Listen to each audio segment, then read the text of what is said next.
Hey guys, so today I wanted to make a video to show you how to change the logic board, the motherboard in the LG G5. So first of all, you want to make sure your device is powered off, so go ahead and push the power button. Power off. Make sure it's powered off the whole way. Then you want to push in on this button right here on the side, and you want to wiggle this a little bit. It'll just slide right out. Then the battery comes out just like that. I'll include a link in the video description for any tools that I'm going to be using today during this repair or any parts that I'm going to be replacing. I'll include a link in the video description so you can check it out there. Next, we're going to want to use a SIM removal tool and remove the SIM card tray. Next, we're going to grab the phone. You can see on the bottom part there's a screw here and a screw here. We're going to use a Phillips screwdriver size 000 and we're going to remove these two screws right here. So now to replace this screen, it has really tight tolerances to get this apart right here. What we're going to be using is a little thin pry tool like this. Then we're going to be sliding up along the edge here on both edges.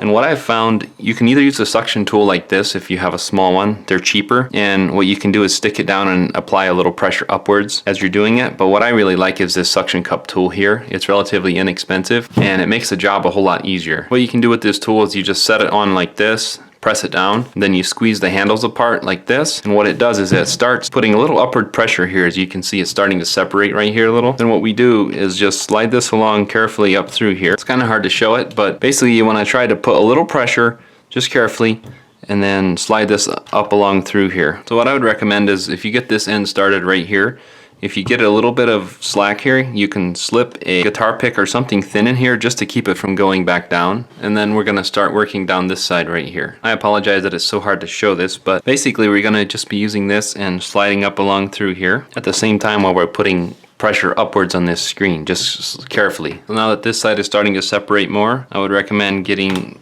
a pick in here. You can see it's starting to separate here a little bit. Main thing I would like to say is just take your time when you're taking this apart. Don't bend this too much because the logic board is underneath here.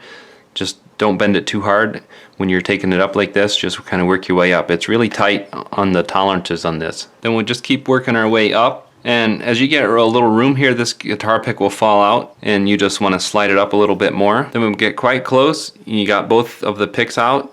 Then you can just pick this right up and this whole part comes out apart just like that. So next you'll want to use the Phillips screwdriver size 000 and you're going to want to remove these 6 screws right in here. There's 6 and they should all be the same size. Next we're going to want to use a plastic pry tool or your fingernail, nothing metallic for this. And we're going to want to remove this connector right here just by carefully prying up on it. And we're going to want to remove this connector here by carefully prying up on it. Then we'll be able to carefully pry up on the logic board and watch this connector and this connector here. We can just tip the logic board right up like that, comes right out. Next, when you're swapping out your logic board, your motherboard here, you're going to want to swap this front camera right here and just pry that off carefully like that. And we're going to flip this over and we're going to pry off rear camera right here. Then the rear camera comes off. Then there's your bare logic board. So before you install, you want to grab your rear camera, put it on your new board here, make sure it's snapped in. You want to reinstall your front camera.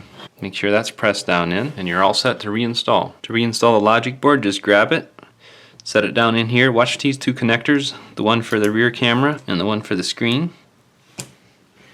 Once we get those out of our way, then we can set everything down, make sure that it sits down nicely. Let's go ahead and reconnect this rear camera connector right here and the screen connector. If it doesn't feel like it wants to go, just be careful with it and it should snap right in. Then let's go ahead and put all our 6 screws in all the way around. Now that we have our screws all the way in, all the way around, next we're going to want to grab these 2 pieces and you're going to want to get the top started in first. Start it at an angle like this and get the top started in first. Then you want to just start pressing down carefully as you go. You can hear it snap in, it's just friction fit. You just want to take it a little at a time as you go, and then go ahead and put your 2 screws back in the bottom. Next you want to install your SIM card tray and any SIM card and memory cards that you have. And next we will grab our battery, slide it in here, then we'll power on the device. Make sure everything's working and you're all set. Thanks for watching.